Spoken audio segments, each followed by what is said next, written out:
Bonjour à tous et bienvenue dans une nouvelle vidéo sur ma chaîne. Aujourd'hui, on va juger mes anciens dessins, notamment donc ceux de Seiji pour voir son évolution. Comme ça, je vais pouvoir vous parler un petit peu de ce personnage, qui est le personnage principal de l'histoire. Puis, je vais pouvoir aussi vous parler un petit peu de l'histoire tout bonnement, de son évolution. Donc, je trouve ça très cool. Et en plus, on va pouvoir juger fort parce qu'il y a de quoi juger. C'est pas le pire. Clairement, spoiler alert, Aiko, ça va être quelque chose à juger. Mais il y a quand même déjà des petits dossiers, je trouve, sur ce personnage-là. Alors du coup, Seiji, qui c'est le protagoniste de l'histoire et il a connu pas mal d'évolutions avant d'arriver à celui que vous voyez juste ici. Enfin, déjà, il est passé par plusieurs prénom Jintan, avant de s'appeler Seiji. Il s'est également appelé Gariki. C'est des prénoms japonais. Il a plus ou moins eu toujours le même pouvoir à une exception près, parce que du coup, dans le monde que j'essaie de créer, ils ont pas tous des pouvoirs, mais il y en a certains qui ont des pouvoirs. C'est un monde élémentaire, où les éléments ont une très grande importance, et du coup, son pouvoir à lui, c'est un dérivé de l'élément du feu, et il a le pouvoir des explosions. Vous allez me dire original, pour un protagoniste de manga d'avoir un pouvoir de feu, je vous répondrai que à la base c'était pas le protagoniste, tout bonnement, et que ce n'était que le second. Voilà, protagoniste principal à la base, c'est Aiko, ce qui explique qu'elle a plus de dessins que les autres, et ce qui explique probablement le fait qu'elle soit si forte encore maintenant, et je n'arrive pas à la freiner en puissance. Mais ça, c'est un autre sujet, on en parlera dans sa vidéo. Du coup, Seiji, le dessin numéro 1, parce que oui, non, il a eu un autre prénom. Le prénom de base de Seiji, c'est Akio. En gros, si vous voulez, quand j'ai commencé à dessiner, j'avais 9 ans. Ah non, attendez, j'ai commencé à dessiner à 9 ans, mais j'ai commencé à décalquer One Piece à 9 ans. Du coup, je devais avoir approximativement 10-11 ans, parce que j'ai créé mes premiers personnages. Et j'ai créé un gars et une fille, quoi, donc Aiko et Akio. Vous voyez, il y a juste le i qui se déplace. Et du coup, donc ça, c'est le premier dessin d'Akio. Donc aujourd'hui, Seiji, c'est juste son évolution, hein, vous inquiétez pas. Typiquement, c'est très simple. Il était bleu, elle était plus ou moins rose. Et du coup, c'était très simple, à 10-11 ans, hein, tout bonnement. Je suis né un 22. Du coup, je me suis dit, cool, ça va être une marque de vêtements. La marque 22. Voilà, jogging, sweat, c'est globalement comme je m'habillais. Cette coupe, c'était globalement celle que j'ai actuellement, que j'ai toujours. Les yeux bleus, le bleu, c'était un peu moi, quelque part, en manga. Je vais pas chercher plus loin que ça. Il est grand, il est fin, il est longiligne, il n'y a pas d'épaisseur, il n'y a pas de... Enfin, c'est très... Enfin voilà quoi, c'est très très simple, mais c'est même pas les pires erreurs anatomiques. Je trouve que anatomiquement parlant, ça passe. C'est pas beau, ça passe. J'avais déjà un délire avec la neige. Oui, parce que j'ai toujours ce délire avec la neige. En gros grains, comme ça, je trouve ça trop beau. Maintenant, c'est mieux qu'avant, quand même, j'espère. Mais du coup, j'avais déjà ce délire avec la neige. Et voilà, ça c'était pas mon premier personnage, parce que je crois que la première c'était Aiko. Ou c'était peut-être lui. Ah, j'avoue, je sais plus. Je sais plus qui était apparu en premier. Par contre, vous allez vite le voir, j'avais une forte volonté de faire du réalisme et de le pousser. Je voulais, par exemple, là je vois avec les cheveux, je voulais qu'on ait l'aspect cheveux. Donc du coup, vous allez le voir, pas forcément sur Seiji, c'est pas forcément le plus parlant, mais par exemple sur Aiko, on va vraiment le voir. Il y aura d'autres sessions aussi sur, pas forcément, enfin sur d'autres personnages, bref, on verra ça plus tard, mais notamment je pense à la période d'Halloween, il y aura de quoi faire, où on voit que j'ai voulu vraiment travailler sur le réalisme. Alors, ça va pas être dans l'ordre, hein. Je vous l'annonce, parce que j'ai pas noté les dates derrière, donc ça va pas être dans l'ordre, peu importe, mais du coup, on a l'apparition d'un autre personnage qui aujourd'hui est fusionné à Akio, donc le fameux Jintan. Jintan qui vient du manga, et je sais plus, du manga Anohana. Qui vient donc du manga Anohana. J'adorais ce personnage, j'adorais son esthétique, et je voulais du coup un personnage similaire, hein, comme d'habitude. Du coup, on a créé Jintan, particularité, l'apparition du rouge-orange, on va dire, et des explosions. Vous voyez la fusion du coup. Sachant que Aikyo, à cette époque-là, je sais même pas s'il avait encore un pouvoir, donc bon, bref. Alors qu'Aiko, c'était déjà défini. Bien évidemment, c'est le meilleur pouvoir de la Terre que je lui ai donné. Celui que je rêverais d'avoir si je devais en avoir un. Je vous en parlerai, ok. Et il fait, voilà, il est en train de tuer quelqu'un à coup d'explosion dans la tête. Voilà. J'avais à peu près toujours le même âge. Hein. Déjà un petit peu torturé, mais vous allez voir avec les collections d'Halloween pour Halloween. Attendez, j'étais vraiment pas net. Peu importe. Mais du coup, je le trouve pas dégueu du tout. Je trouve il a un potentiel encore maintenant. Alors ce personnage-là existe encore sous Seiji, mais il n'existe plus sous cette forme-là. Et a priori, il n'existera plus tout court.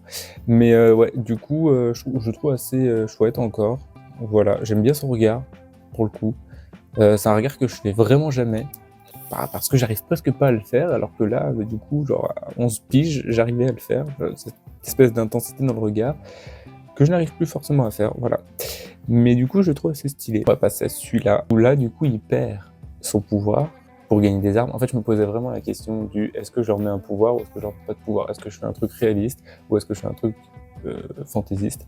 Et j'étais vraiment dans cette dualité-là de est-ce que je leur mets des armes ou pas? Et on verra avec Eiko, il y a des fois où elle a plus d'armes, enfin où elle a plus de pouvoir, où elle a des armes. Et du coup, j'étais vraiment dans ce truc de est-ce que je fais un truc réaliste ou pas? Parce que j'aime bien l'idée du réalisme dans le sens où ils étaient plus faibles. Et j'aimais bien ça. Mais du coup, aujourd'hui j'ai fait mon choix, hein. Je ne reviendrai pas dessus. J'ai bien trop longtemps hésité, hein. Je parle en une année. Mais du coup, voilà, il avait plus d'armes. Il a un tatouage aussi. Les tatouages représentent généralement les pouvoirs. C'est plus le cas aujourd'hui, mais avant c'était le cas. Et du coup, là je sais exactement quel pouvoir il a. Alors pourquoi est-ce qu'il a des armes en plus? Mais bon, bref. Ce Gareki là est loupé, complet. Je sais qu'il est totalement repris de... Enfin, je pense que c'est une évolution du Jintan de l'époque, avec ses yeux rouges. Mais il est moche par rapport au Jintan de l'époque. Je trouve que vraiment ce Jintan-là, il avait une intensité dans le regard, il avait quelque chose, et lui, il est juste loupé. Voilà, je ne l'aime pas. Les bras, c'est une catastrophe, l'épaule, elle est désaxée. Les jambes, on a une volonté déjà de faire un peu plus de mollets, et peut-être de cuisse, j'en sais rien. Bref, loupé, complet ce dessin, je ne l'aime pas. On a ensuite celui-là, alors... on est sur un personnage constamment énervé, qui est plus du tout le cas maintenant. On a une volonté de faire un point serré, c'est dégueulasse. On a un t-shirt, il est beau ce t-shirt, avec des palmiers, il est magnifique. On a le retour de la marque 22. On a une volonté de faire des jambes moins droites, un peu plus arrondies, un peu plus humaines, mais alors c'est une catastrophe, on dirait une suite de boudins de saucisses ou je ne sais quoi. Pareil pour les muscles, le gars il a un biceps, enfin il a 2 biceps sur un bras, avec un coude enflé, et ma foi un avant-bras un peu tordu. Des épaules on n'en parlera pas. Bref, ce dessin est moche, je n'aime pas du tout cette DA de Gareki. Ensuite on a celui-là, je trouve ma foi pas mal. En vrai, il est cool. La pose vient de Pinterest, c'est certain. Le bras a un sérieux problème, la main aussi, très bien. On est probablement sur un espèce de legging vert, apparition du vert. Et ça c'est important, parce que du coup, il l'a toujours. Et il était blond, du coup, à cette époque-là, yeux verts, regard de tueur, il a pas l'air gentil du tout. Mais ma foi, il est pas dégueu en vrai. Je trouve qu'il fonctionne assez bien et on a toujours un tatouage et un autre pouvoir qui était celui de la lévitation. Pouvoir que j'ai chopé où? Eh bien j'avoue, je ne sais pas. Voilà, je ne sais pas où est-ce que j'ai chopé ce pouvoir-là. Qu'est-ce qui m'a donné envie? La lévitation, j'ai aucune idée. Par contre, je me souviens de techniques abusées dont je ne vous parlerai pas. Parce que si jamais j'utilise ce pouvoir un de ces quatre, je compte bien les garder dans la tête. Voilà. Mais du coup, il était fort, mais j'ai retiré ce pouvoir tout simplement parce qu'il est trop proche de celui d'Aiko, je trouve. Vu qu'Aiko a le pouvoir du vent, pour ceux qui ne le savent pas, de l'air. Je dis toujours du vent, mais c'est de l'air en général. Beaucoup trop proche, donc j'évite abandonner l'idée, mais je le sais, il y en a un autre. J'ai abandonné cette idée aussi pour autre chose parce que je trouvais ça chiant à dessiner. Genre, comment tu montres la lévitation? Bah, je l'ai montré comme ça, avec un champ de fleurs. Le gars est assis sur un champ de fleurs. Non, mais imaginez l'histoire. Il est allongé sur un champ de fleurs, il a coupé les fleurs et les a fait léviter à la perpendiculaire. Ça n'a aucun sens. Mais il est pas moche, en plus. Même si on le retourne, je trouve pas dégueu. Voilà, il a l'air plus gentil que d'habitude. Je vous parlais de cette volonté de réalisme, à vouloir faire toutes les feuilles, toutes les fleurs d'en dessous, même si c'est moche, ça fait le taf parce qu'il y a une espèce de surplus qui en fait n'est pas déconnante au visuel, je trouve. Mais bon, c'est pas fameux, hein. On a un Gareki qui maîtrise le feu. On a une écharpe, voilà. On a des cheveux longs, voilà. On a un visage immonde, voilà. On a le retour du pantalon vert. Oh, mais c'est dégueulasse. Mon Dieu, les cheveux, on n'en parle pas. La gueule, on n'en parle pas. C'est l'un des pires, voire le pire qu'on a eu depuis le début. Il est bleu.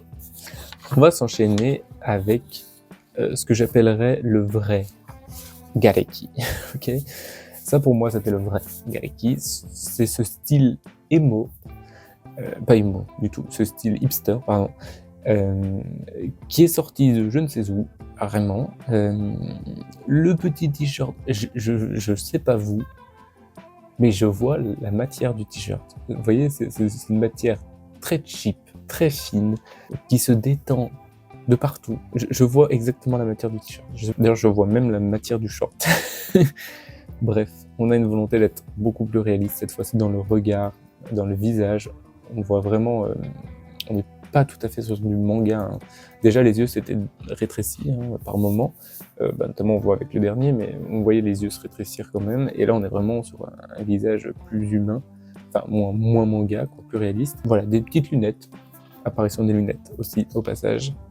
Et il avait toujours le pouvoir des explosions, puisqu'on le voit avec le prochain dessin, qui est toujours le Gareki présent ci-contre, parce que j'y tenais à ce personnage, mine de rien, c'est celui-là. Et alors là, ça introduit autre chose dans mon histoire, c'était les démons. Okay, il y a eu un vrai duel avec les démons et les anges, et du coup, les personnages qui avaient un pouvoir, en fait, ils avaient un démon en eux. Je ne veux pas vous spoiler l'histoire actuelle non plus. Faut que je sache à peu près où m'arrêter là, dans ce que je peux spoiler ou non, parce que ça du coup c'est ce qui était à l'époque, hein. Ces démons-là n'existent plus réellement. Mais en vrai c'est stylé, hein. Je sais pas ce que vous en pensez, mais le Gareki de base est pourri, il est dégueulasse ce Gareki là. Mais alors son démon, avec les entailles comme ça au niveau du cou, qui font comme ça, je trouve ça trop stylé. Genre... On va ensuite passer sur celui-ci, qui est l'évolution de celui d'avant. J'adorais faire ça, prendre mes anciens dessins, les faire évoluer, les remodeler pour qu'ils soient mieux qu'avant et pour pouvoir voir mon évolution. En vrai, je trouve très chouette. D'un point de vue des explosions, on a voulu vraiment tenter les explosions, chose que je fais pas encore souvent et que j'ai encore un peu de mal à faire, je trouve. On a une grosse amélioration du dessin tout court. Là, sincèrement, il y a vraiment un cap. Je pense qu'il doit y avoir à peu près un an en plus entre les deux, hein. Il ne doit pas y avoir grand-chose, mais déjà c'est ancré. Donc c'est un peu plus, hein, on souffle. C'est colorisé. Et là j'avais donc déjà mes polychromos de Faber-Castell, là, les crayons de couleur de Faber-Castell, qui sont absolument géniaux. Si vous voulez des crayons de couleur, n'hésitez pas à prendre ceux-là. Et du coup là je voulais vraiment travailler la peau, j'avais commencé, jamais fini ce dessin, mais peu importe, avec la lumière des explosions, comment ça réagirait sur la peau, voyez-vous. Et ça nous donne aussi des couleurs de cette carnation de maintenant, un peu rougeâtre, comme ça. Et on a changé de coupe, d'ailleurs, plus proche de celle qu'il a actuellement, en tout cas, dans son évolution, on est bien plus proche de ce qu'il a maintenant. Mais voilà, j'aime bien ce dessin, il est cool, hein. C'est dommage qu'il soit pas fini, mais il est quand même très chouette. On continue avec celui-ci. Alors du coup, je me suis un petit peu trompé dans la timeline, parce que celui d'avant est apparu après celui-ci, au vu des crayons de couleur utilisés. Mais on a même des de personnages. Cette tenue, il l'a encore. Et je l'aime beaucoup, cette tenue, elle a juste un peu évolué. Et par contre, là, on a les couleurs définitives, hein, de Seiji. On a le vert dans les cheveux et l'orange en vêtements. Donc, ça, c'était une planche de Seiji lorsque j'avais choisi de le faire devenir numéro 1. Il a un tatouage dans le cou pour signifier son pouvoir. Probablement qu'il a le pouvoir de la lévitation à ce moment-là. Ah non, des explosions, pardon, c'est dans son nom. Oui, j'adore mettre le pouvoir dans les noms. genre personnaliser les prénoms, voyez-vous, avec un petit pouvoir. Ou autre chose, enfin, quelque chose qui symbolise le personnage. Là, en l'occurrence, c'est l'explosion, donc il a le pouvoir de l'explosion. On a complètement changé de style, de DA, de volonté d'avoir un personnage différent totalement, juste pour pouvoir me faire accepter personnellement que ça puisse être le protagoniste. Pourquoi j'ai changé d'ailleurs aussi, pourquoi j'ai pas laissé Aiko protagoniste? Tout bonnement, malheureusement, parce que dans les shonen, le protagoniste masculin est toujours plus vendeur que le protagoniste féminin. C'est malheureux, attention, je dis pas ça, hein. Mais malheureusement, en fait, c'est la réalité, et du coup, moi, je veux juste que mon manga marche au maximum. Je fais tout pour que ça fonctionne, et du coup, voilà, j'ai choisi de mettre Aiko au second plan, et en la mettant au second plan, ça lui donne un autre rôle que je trouve tellement plus intéressant pour elle maintenant. Lui aussi, ça l'a fait évoluer différemment, parce qu'en fait, donc là, il est passé premier à ce moment-là, mais il est retourné second par la suite. Et parce que j'acceptais pas, et je me suis dit non, je me battrai jusqu'au bout, Aiko sera protagoniste. Et en fait, je trouvais qu'en suivant ce schéma-là, lui prenait vraiment l'apparence d'un Zoro. Déjà parce qu'il avait les cheveux verts, et en plus, il devenait de moins en moins souriant. Elle devenait de plus en plus souriante pour être protagoniste, parce que j'évoluais en fonction de One Piece aussi. Mais même, là, j'avais commencé à regarder Naruto et compagnie, donc du coup, on a comme ce schéma moi, je voulais un protagoniste heureux quoi qu'il arrive. Je voulais pas un protagoniste à la Bleach, je voulais vraiment un personnage heureux. Et du coup, en étant principal, je forçais Aiko à sourire, ce qui n'est pas forcément toujours dans sa nature, bien que maintenant j'arrive à jouer avec les deux, de sa position. Et du coup, Seiji, lui, était de plus en plus renfermé parce que c'est le second, et je regardais One Piece, mais du coup je regardais aussi Naruto, et Naruto et Sasuke, il fallait un opposé aussi. Du coup, ça devenait de plus en plus, en étant un personnage aux cheveux verts, grand, musclé, ça devenait vraiment un espèce de Zoro, on le verra par la suite. Du coup, ça m'intéressait pas. Donc, il fallait que je remédie à ça, et les solutions étaient aussi d'inverser tout ça. Mais du coup, donc cette planche de personnage là sur Seiji, je l'aime bien, je l'aime pas aussi. Enfin voilà, la chemise, machin, pourquoi pas.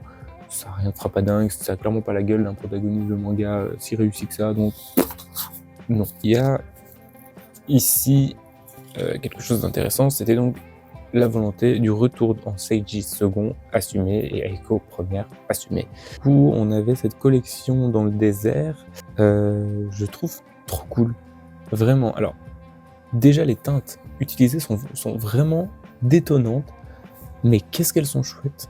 Là, en fait, je suis en train de redécouvrir ce dessin et je le trouve trop cool. Alors, sur sa tête, il a Léo, ok, un personnage qui n'existe plus tout à fait, qui est un peu en stand-by en réalité. C'est un personnage qui devait faire partie de la team à la base, qui en a fait partie dès le début. Vraiment, ça a été, je crois, le troisième personnage créé, je crois. Ça a été la première créature introduite dans la team. Ensuite, il y a eu Guimauve, et ensuite, il y a eu Yago. Et Yago a globalement pris la place de Léo. Aujourd'hui, même si c'est deux personnages totalement différents, c'est toujours deux personnages totalement différents, et Léo a toujours le potentiel de revenir au sein de la team. J'en sais rien en fait de ce que je vais faire avec ce personnage-là. Pour l'instant, je sais où il est dans l'histoire, je sais qu'il apparaîtra dans l'histoire, je ne sais pas qu'est-ce qu'il fera au sein de l'histoire, voyez-vous. Mais du coup, c'est un personnage que j'aime beaucoup. Et globalement, là, il était en train de crever à cause de la chaleur. Mais du coup, je l'ai mis sur la tête de Seiji, et il est second d'équipage. Et là, je trouve que ça fait vraiment, One Piece, pour le coup.